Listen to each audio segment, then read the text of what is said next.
I am your friendly neighborhood J-Man. This is the almost internet famous internet show, and today is the second part of my two-part interview with Sideshow Collectibles sculptor Steve Schu Schumacher.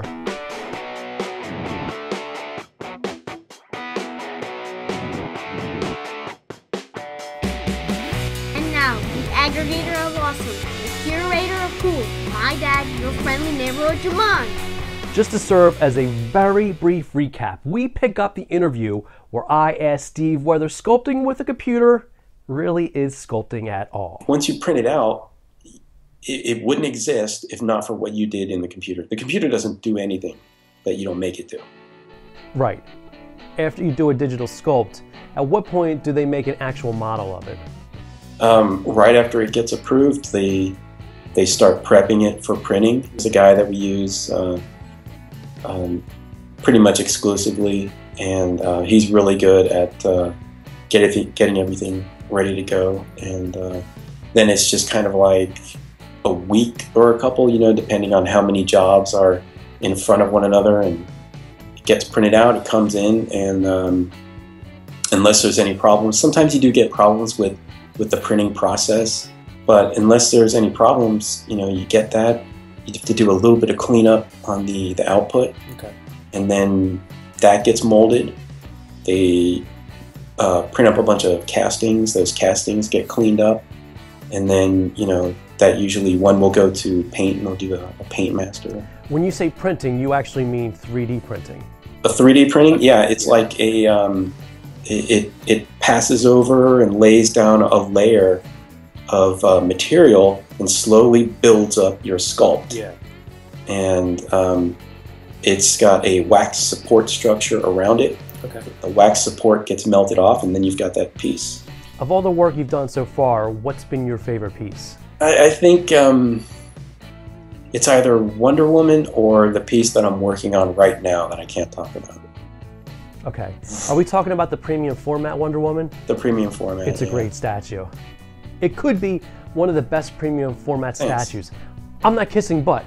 There's something about it. There's that kinetic feel like the Gwen Stacy statue has.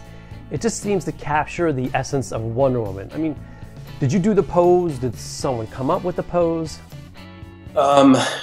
Chris Anka. Okay. He's actually an illustrator for Marvel. Okay. Does a lot of cover art for Marvel.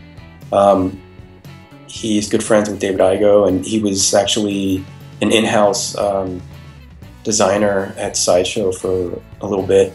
He did the design, and kind of a loose design, and they had some ideas of like facial ideas, like reference photos and stuff like that, and I worked from that and tried to stick to his design. But then when it came down to, I guess, like all the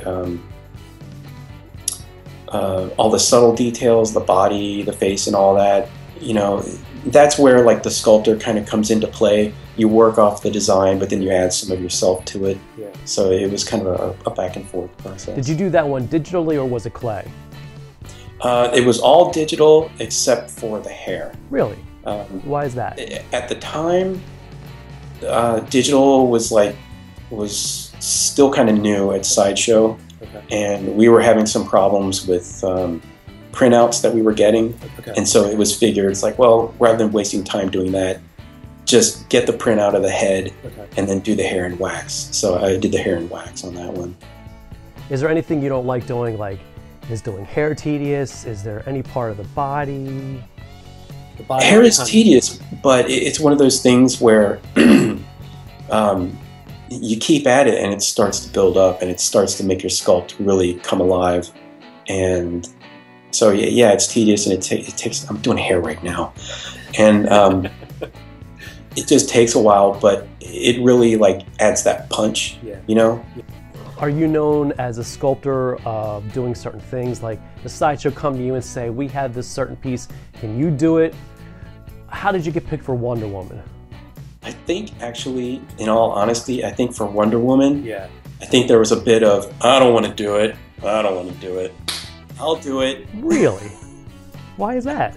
I think well, I didn't realize it at the time. It wasn't until after I was actually like working on it that a couple people told me I wouldn't touch that character because it's like an iconic character. Oh, okay. You know, it would be like sculpting Batman or Superman. Yeah. And I wanted to sculpt the character. I wasn't even thinking about any of that stuff. So, you know, I just went at it. But as far as like all of us kind of are things that we like to do. Like a niche. Is there a niche that you're known for? But it's not a pigeonhole. Okay. I was at a studio where I was completely pigeonholed and hated it. Okay. And so at Sideshow, it's kind of like who's interested. Okay. You know, it's thrown out to the entire sculpt room. It's like we've got this, and this. Who's interested in what? Okay. And if everyone raises their hand, it's like, oh, I want to do that. Well, then you have to work it out. You know, but and then sometimes it comes down to everybody's busy. We got to get this sculpt done. Who's available? Okay. You know, things like that. But there are people who really like to sculpt creatures, really like to sculpt women, male superheroes, people who like to do detailing with weaponry and armor and stuff like that. And so usually it's like we all kind of have a feel. It's like, oh, so-and-so is going to love doing that. Yeah. Ask them. I bet they'll be interested. And so it's really kind of open. And then they actually do things where if they see the potential for something, they could say, you know what, we should see if we can get the license to this because so-and-so could really knock that out of the park. Really? They're really good at it. I guess you must talk to the other sculptors, or you have some sort of communication with the other guys and gals. It's all like completely open. We're all in one open room. Yeah. And, oh, you are? Okay. Yeah, and we all, you know, talk back and forth about all this stuff, and it's people throw out ideas, and we are allowed to throw out ideas. We're even like encouraged, like, make up a list of everything you guys want to sculpt. Okay, that's and that cool. sounds insane, and that's a huge list. Yeah. But it was serious. You know, it's like, you really want that? Okay, fine. Here's everything we want to sculpt, and it's anything, all the most obscure characters that you love, and they will look at it and say, okay, you know, this is feasible. Like, we could actually get the license to this. You know, this, I don't know, like, who's got the license to that? Where does that property even lie now? It's so old. Yeah. But they look at all that stuff, and people will just throw out. It's like, if we ever do this, I would love to do it. That's cool. And, you know, again, that's where it happens, where everybody goes, yeah, well, if we get it, I'd like to do it. And you just kind of have to work it out. It's like dream projects. Yeah. So they keep teasing it. I don't know if they've officially announced it yet or not, but they're doing a Red Sun variant of that Wonder Woman. Do you have any involvement in that? Yeah. All of those, that whole line, it's like a variation on well, actually the Batman sculpt is different. Okay. The Superman, you know, it's got a different head sculpt, different costume, different base. The Wonder Woman is different costume, different base. And early on, I was supposed to do those variations to Wonder Woman, but then I got busy with another project, and so that went to another sculptor named Joe Jung, who made all the costume changes, and then I believe it was Tim Hansen who did the costuming, the flag, and the leather skirt and stuff like that. Is there anything that you've done that you look back and you think, maybe I would do it a little different next time, or anything like that? Yeah, there is. I mean, I'm actually, you know, I guess like a lot of artists, I'm really self-critical, and so there are things that I look at and I just kind of cringe, like, oh man, I wasn't really, you know, I get everything's a progression. You're always learning as a sculptor, and you kind of think to yourself, like, oh man, if I had been sculpting hands like I'm sculpting hands now when I did that piece, and, you know, stuff like that. I try not to let it get to me, but yeah, I think about stuff. You know, I try to keep moving forward with the stuff that I'm really happy with and focus on that. Getting back to the dream project for a second, do you have any? You know, I hate to I hate this. I want this to be sincere. I hate to sound like some kind of company man, but That's cool. I'm amazed at what Sideshow has been doing lately. There are actually more so-called dream projects on the design board than I could possibly get to, even if they gave them all to me. I wouldn't be able to do them all in a year. And it's really bizarre. I mean, there are characters that I'm like, you gotta be kidding me. I've been wanting to sculpt that character for as long as I've been sculpting. And so one of those is the character that I'm sculpting right now. Another one is the character I'm going to be sculpting next. Which you can talk about. Which I can't talk about. So yeah, there's a lot of really cool projects, and I think licensing has opened up a lot more in recent years. You know, there are a lot of properties that people have wanted to sculpt, but you can't get the license for whatever reason. You know, maybe the studios felt like, oh, that's such a small, obscure film, it's not big enough for licensing, so we don't do it. But now, like, all those smaller properties are kind of opening up, and a lot of companies are doing all these like different projects, and like really cool characters are coming up, and so there's a lot of really cool stuff coming up. You did this Spider-Man for the J. Scott Campbell line. Have you done any other male superhero figures? I did Sinestro. Oh yeah? And because he was a premium format, right? Yeah. Yellow? Or is he Green Lantern? I'm kind of like biting my tongue here. I don't know. I think there was an image that was leaked. Okay. So I'll mention it. Oh, okay. I think there was an image that was leaked of there's a variant of Sinestro in his Green Lantern costume, but the original one was the yellow costume. Are you a superhero fan, a comic book fan, just an animation fan, or is it just the whole genre? Yeah, I love it all. I really do. Actually, I don't specifically collect comics. I don't read any one book. Yeah. I do go to a comic shop every Saturday. Yeah. And I'm always checking out the artwork. I love the artwork. Yeah. And so I'm one of those guys. Artwork guy too. Yeah, I don't care if the artwork's incredible. I mean, I will start buying a book regularly if the artwork is incredible. Yeah. But I'll buy anything. You know, I don't care if it's issue 10 or issue 1. If I'm like, wow, that's awesome, I just will have it as kind of like reference. I think usually it was kind of like I would buy things because I'm seeing something that's like, I would like to sculpt that. Yeah. So I'm going to grab that just in case, you know, somewhere down the line I get a chance to sculpt that character. You mentioned SDCC. Are you going to that? Oh, yeah, yeah. I'm going to be there. Do you have anything you're going to be showing? Oh, man. I don't know exactly what's going to be on display. Yeah. The schedule for what's going to be on display is actually kind of constantly changing. You know, like with digital stuff, like I said, we have to have stuff printed. Yeah. And then that has to be cleaned up, and castings and blah, blah, blah, and all that stuff. That it's a huge line. You hear stories all the time that the day they're setting up, they're still finishing action figures. They do it. Every company does it. Every company does it. That's what the con is. Yeah.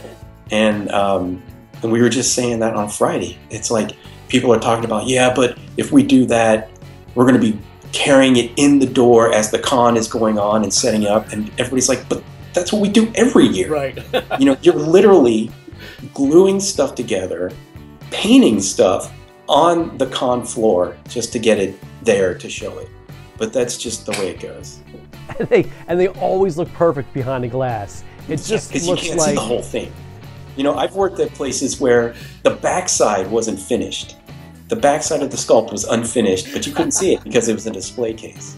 So when you go to San Diego, do you go as Sideshow or do you go as a fan and walk the floor? I've always gone as just a fan. Okay. Sideshow does like offer, like if somebody wants to work the show, you know, you can go down and they'll put you up in a room and you'll have certain hours on each day. I usually go on my own just because I like to be able to check out the entire show. I try to walk aisle by aisle by aisle and see everything that's there. And so that's why I'm there. Yeah.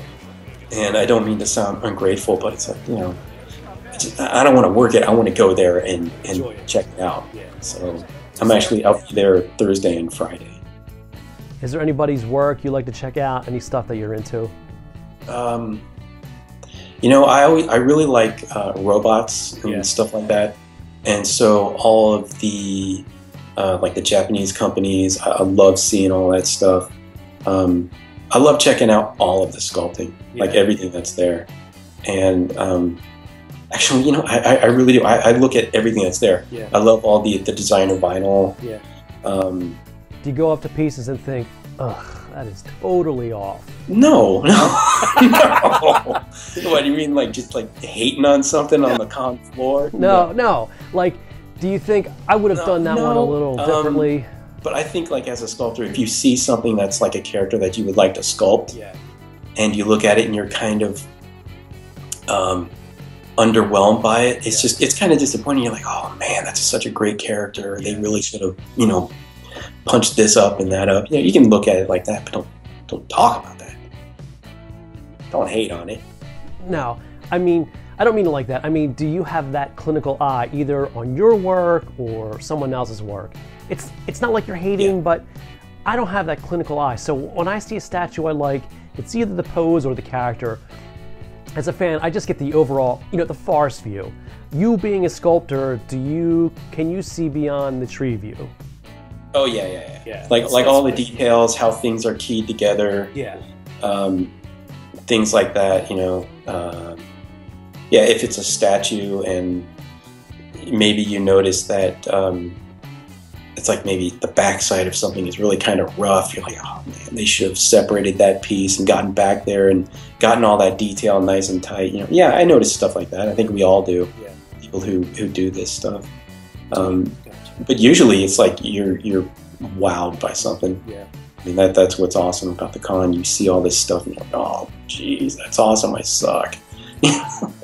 Do you know when something's done? Like, do you know when to walk away? If you didn't have a deadline, would you like keep going back to fix, or would you know when to walk? I think so. I mean, deadlines definitely make it easier. Yes. And I think that gives you a little bit of a crutch. Yeah. It's like, well, that would have looked great, but I had a deadline. Something like that. That's awesome. But it's kind of like, move on. Yeah. Try to move on. Unless it's, I haven't done it yet, but unless it's something that you're like, man, I really love that piece just for myself. I've known people who have done this just for myself. I'm going to do this sculpt up right. Yeah. And, for whatever reason, maybe they got some art direction that they didn't agree with, and they thought maybe, oh, it ruined the feel of the piece. Yeah. Well, just for myself, I'm going to do this up the way that I wanted. And then, I don't know, maybe you get a casting of it and keep it on your desk and stuff like that, or something personal. Well, your site is itssaturdaymorning.com, and you have a lot of work on there. I think there's on a couple of pieces that I haven't put on there. I haven't updated it. I really need to do that. Like, I don't think I have photos of Godzilla or Black Cat. Oh, yeah, that was it. So you are doing Black Cat. Yeah, that's done. That's up for pre-order for the Sideshow exclusive edition. Schu, I really appreciate you coming on. It's been an honor talking to you. Oh, thanks, man. I dig your show. I think it's really awesome. I think you do a great job. Very well spoken. Handle yourself well in front of the camera. You're too kind. It's just a lot of time in front of the mirror. Thanks, man. I really appreciate it. Okay. All right. Talk to you later. And that is all the time we have for today's show. I'd like to thank myself for putting all this shit together. I'd also like to thank Sideshow Collectibles for the use of their images, Action Figure Fury for the use of their San Diego Comic-Con images, and lastly, Steve Schumacher for doing the interview. As for me, you can check me out on my website, the-newsbox.com. It's all the news that I care about. If that's not enough, and why should it be, you can check me out on all your favorite social media. I'm on the Twitter, I'm on the Facebook, and I'm even on the Google+. All you gotta do is search, and finally we will wrap Plugorama up with this. Check me out every Monday on the Fanboy Factor podcast at fanboyfactor.com. Bye.